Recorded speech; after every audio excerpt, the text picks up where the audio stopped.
All right, hey, back, still testing.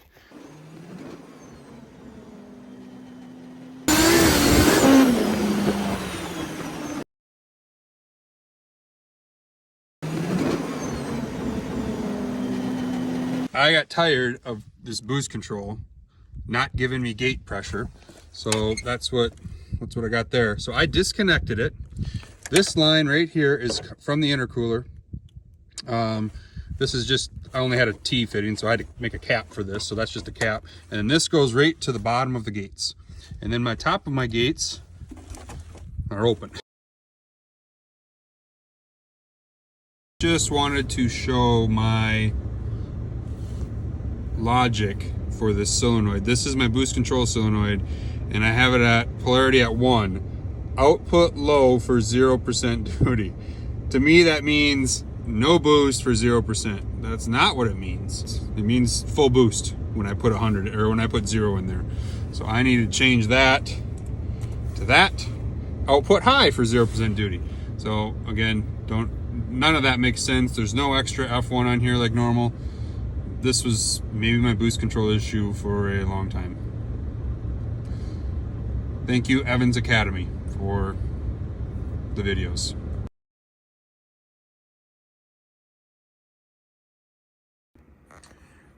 So I'm scratching my head looking for the answer in these squiggly lines.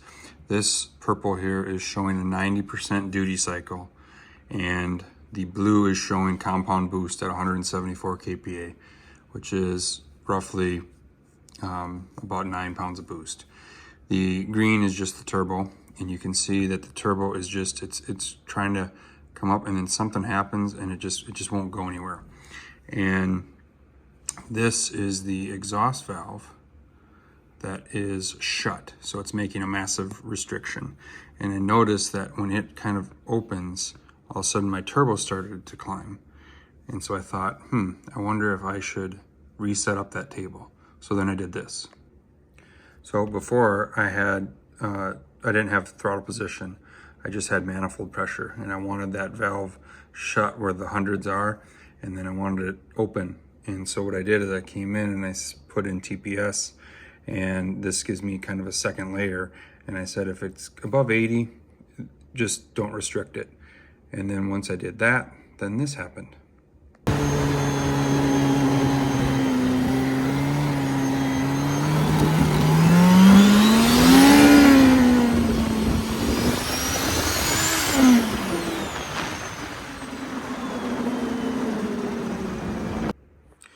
Again, I very wisely, right before I went on this run, I still had my duty cycle set at 90, and I came in and I moved it to 60, thankfully. And look, when this exhaust valve opened up, look what happened.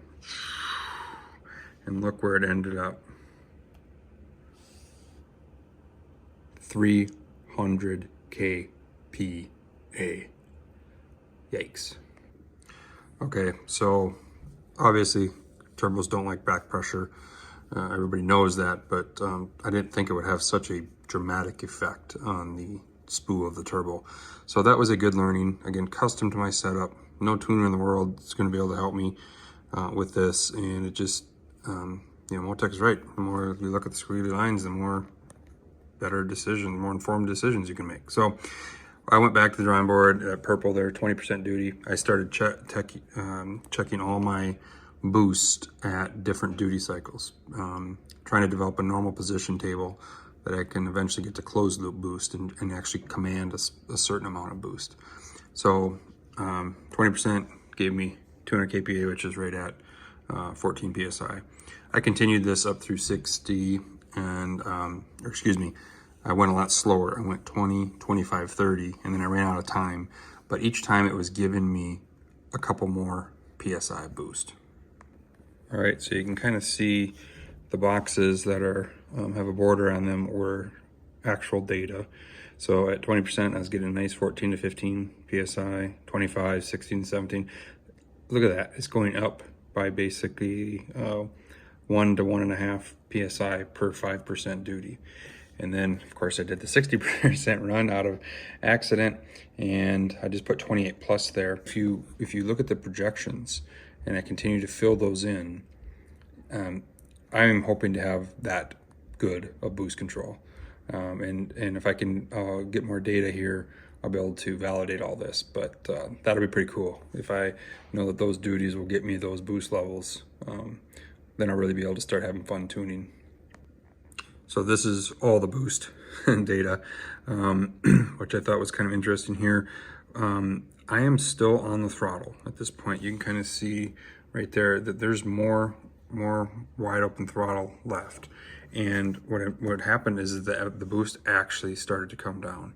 And so it might normalize right there. So my wide open max setting boost might be 60% duty on this 4-port boost control solenoid. So the sensor did air out, and I have these cool warnings set up over here that if you scroll down to air manifold, see that click on there? So just before it hit it, and then I hit this is a 3-bar map sensor, so it basically aired out. And then I don't know if the airing out, I need to figure out if that's what cut the power in the boost, or if it was actually starting to control, because I'm still wide open and everything is, my solenoid, that's the purple, is working, my exhaust valve is open, and then it came down, and it wasn't until it hit that 170 with low throttle, my exhaust valve blipped, and then it kind of kept going and fell back in that chart. So this, although thankfully I didn't do any damage here, this is what probably normally blows up motors on a tune, but I'm very happy that I got kind of the full extreme run captured in a data log. Okay, same log. I want to show you another win. My methanol injection system. You can see the yellow line is the pump pre-solenoid right here, and this is the actual solenoid. And you can see that just before the pump started spraying, it kicked on and it developed 200 pounds of pressure, which is exactly what I set. As soon as it started to spray, it normalized and started to climb a little bit, just a little instant dip, but then right at 125 to 118, which is, I was aiming for 100 after all of my testing. And look at that, rides nice. As soon as it's over with, everything shuts off, pump goes back to 156, ready to stand by for the next run. So nice to have a win there. The methanol injection probably saved my bacon on my motor, running 28 pounds of boost on pump fuel. Okay, I just wanted to make one last point on the compound and why I did it. And it's, the data is actually working the way I'd hoped. So what I'd hoped was that the supercharger would give me low end response and the turbo would give me high end response. And I want to show you that the difference between this blue and this green, remember 100 kPa is neutral, or no pressure. So that my turbo is in vacuum right now, and my supercharger is in positive pressure. And so my supercharger, this whole time that green line is under 100, is actually sucking air from the turbo, helping it spool up. And you can see that gap is pretty wide. I'm running about 5 PSI up here, and I'm still in vacuum down here.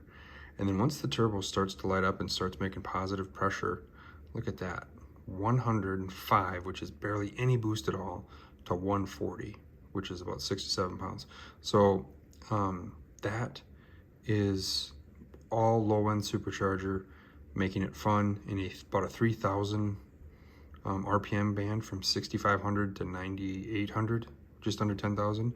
And then turbo lights up and the party starts when you hit the like. That's what I wanted.